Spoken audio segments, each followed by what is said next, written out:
彭总，南朝鲜第一师有要跑的迹象。38军到哪了？1小时前报告，快到新兴洞了。为什么还没到啊？彭总，我建议立刻进攻云山，吃不了全羊，啃他2条腿也行。对，不能再等了。命令39军提前发起对云山的进攻。军长，我们这儿最新情报，美军向云山方向集结了。听着，你带领你团以最快速度赶往龙兴洞，在那里设伏大援，坚决顶住美军，不能让美军赶到云山。这次咱们白天行军，就是要大白天行军，要拿南朝鲜第一师下酒，不能让美国佬掀了咱们的桌子。由于38军迟迟未抵达作战方位，原本的合围大计彻底作废。39军作为早早埋伏于此的尖刀，怎么也无法容忍煮熟的鸭子就这么飞走。他们别无选择，唯有在转瞬之间，用最薄弱的装备强行留住云山的敌人，并在正面硬刚驰援的美帝精锐。究竟是何等坚韧的信念，让他们敢于迎击敌人的重装集群？今天让我深度解析这段抗美援朝的惊天首战，看看这群穿透黑夜的志愿军战士是怎样把超级大国的常胜招牌踩在脚下。朝鲜战争初期，整个战场的信息与制空权被联合国军死死攥在手中。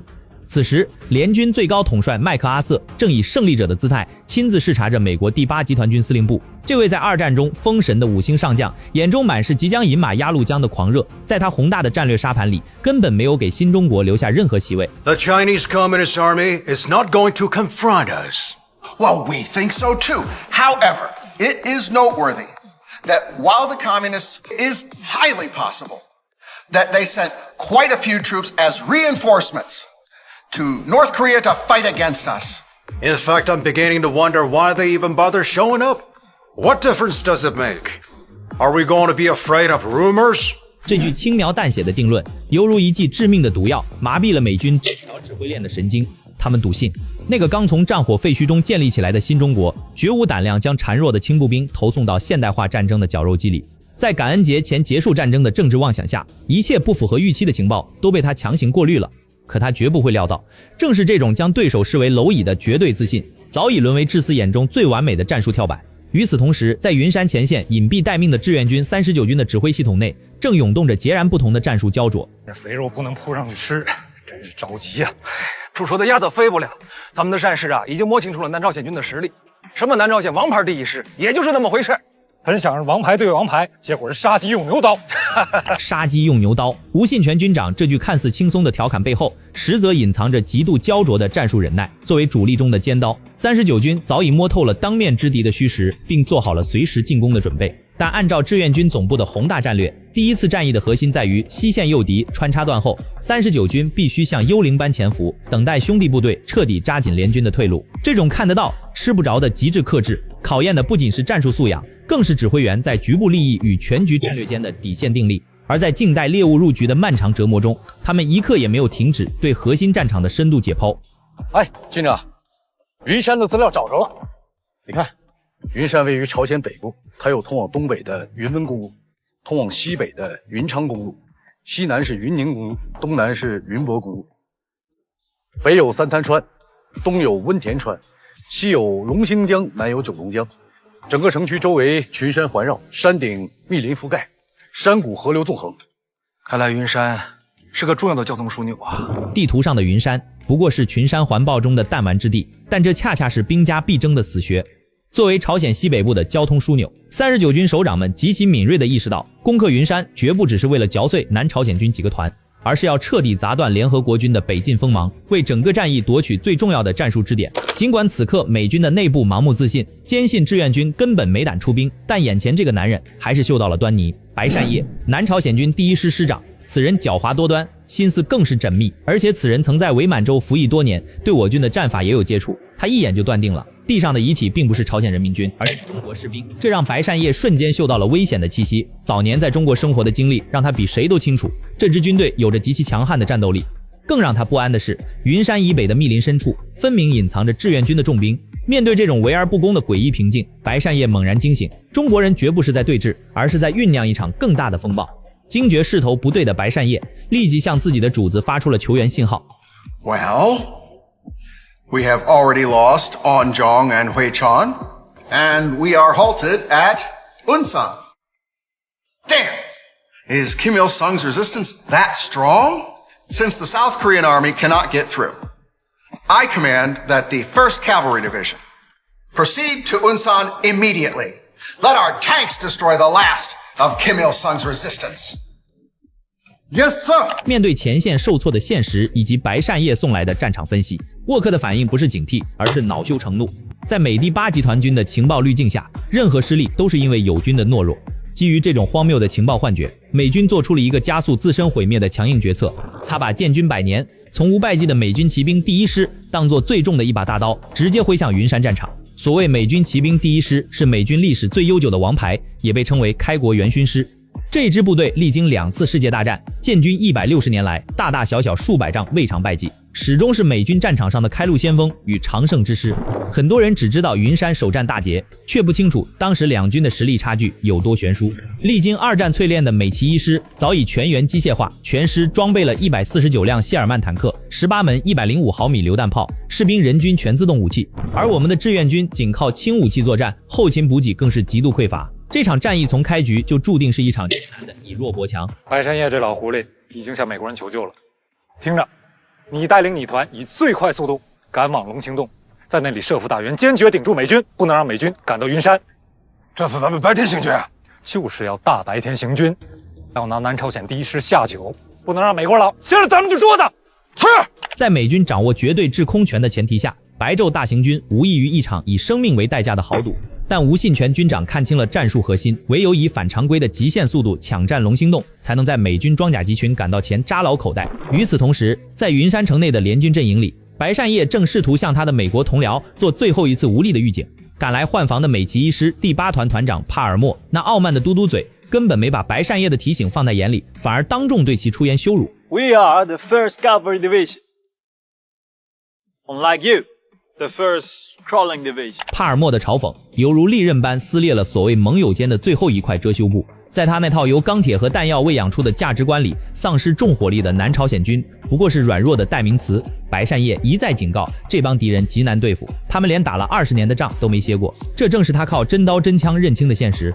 他可以说是拿自己全部的见识和对这片战场的了解，试图让这位翘着嘴的美国佬有所警觉。Kim Il-sung is our only enemy. What's the difference with a few CPC soldiers? Can yellow people fight now? 这句带着极端种族主义色彩的讥讽，是美军认知鸿沟的终极缩影。帕尔默完全否定了志愿军的战斗精神与历史战绩，固执地认为这只是一小股不自量力的炮灰而已。这位美军王牌指挥官根本不知道，自己正在用极致的傲慢为手下士兵铺就一条通往地狱的捷径。龙兴洞的阻击战打响于一场挑战步兵意志极限的严酷考验，头顶着敌军战机，脚踩着焦土与浓烟，志愿军战士只能趁着爆炸与短暂寂静交替的缝隙，爆发出极致的冲刺速度，誓死奔赴预设的战场。 They plan to cut off the retreat route of Unsan?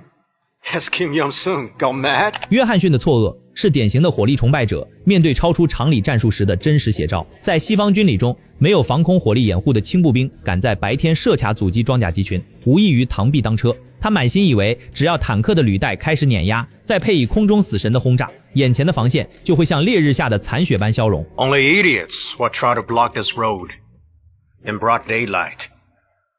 I think it's time to get rid of these bastards. Go!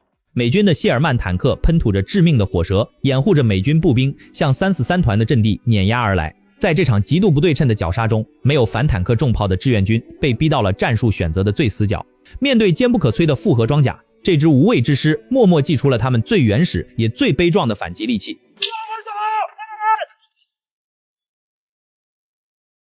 当爆破手3个字在阵地上空回荡时，这意味着一场将生死置之度外的决绝冲锋已经开启。这些鲜活的生命怀抱炸药桶，迎着密集的重机枪弹幕，如同飞蛾扑火般飞向狂暴的钢铁巨兽。倒下一个，再补上一个，这不再是兵棋推演中的战术动作，而是人类意志力向物质霸权发起的终极审判。美军的凝固汽油弹可以烧焦阵地的每一寸冻土，却唯独烧不透这支军队向死而生的灵魂。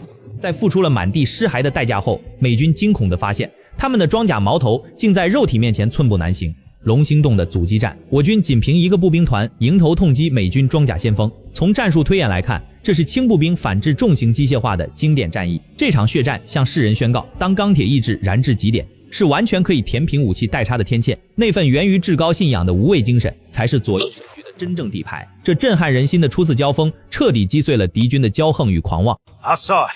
That's impossible. They should all be burnt by now. All I can say is that their fortifications are really strong. Fighter, while digging, no army on Earth could do so. Well, unfortunately, we just met one. 约翰逊的震撼源自于他对人的潜能的彻底低估。这支在弹雨中还能如工蚁般精准构建工事的东方军队，用极其粗粝的生存智慧，狠狠抽打了他这个西方的学院派。You go tell the 8th Regiment in Unsan to stay alert on the retreat route and keep an eye on Juran Bridge. Yes, sir. 盖伊特意叮嘱守住朱人桥，这是高级指挥官在面临未知恐惧时做出的潜意识防御部署。然而，这份迟来的谨慎却再次撞上了前线军官那不可理喻的倔强。Forget about retreat. If we take a rest, and tomorrow we'll destroy the enemy on the other side. And then we attack all the way to Yalu River. Juran Bridge is out of my consideration now. 此时的嘟嘟嘴帕尔默宁愿沉醉在美军百年不败的历史幻境中，也不愿低头面对即将崩溃的现实。他将颜面凌驾于战术安全之上，妄图用一夜的休整换来明日的摧枯拉朽。但他不知道，正是他这片刻的迟疑，彻底敲响了美帝巴坦覆灭的丧钟。而与此同时，龙兴洞的惨烈阻击，战士们用生命换来的宝贵时间，让整个云山战局的沙漏开始倒转。39军终于等到了战机。军长，敌人正在射出阵地，这是要跑啊！他们是不是已经发现咱们的意图了？我建议马上进攻云山。可彭总命令我们要等到38军到达指定位置之后才能进攻啊！正如39军首长们所料，面对美军将领的傲慢与短见，此时的白善烨果断选择了战略性撤退。而白善烨此举让志愿军面临着扑空的巨大风险。如果死板的恪守原定的协同计划，这只煮熟的鸭子将毫发无损地溜走。在军令如山与战机稍纵即逝之间，吴信全军长果断决定打破常规，他立即向全军下达了一个死命令：无论如何，天亮前一定彻底拿下云山城。然而，直到此刻，双方都未意识到彼此的真实身份。我方以为凭绝对信念对抗的钢铁洪流是狐假虎威的南朝鲜军，而美军则误以为是北朝鲜军在背水一战。在这片信息迷雾中，39军116师4连究竟是如何趁着夜色伪装成南朝鲜军，大摇大摆地进入云山城内？又是如何在美军眼皮底下完成中心开花的完美战术？这里是无解千句，下期我们继续解析云山战役。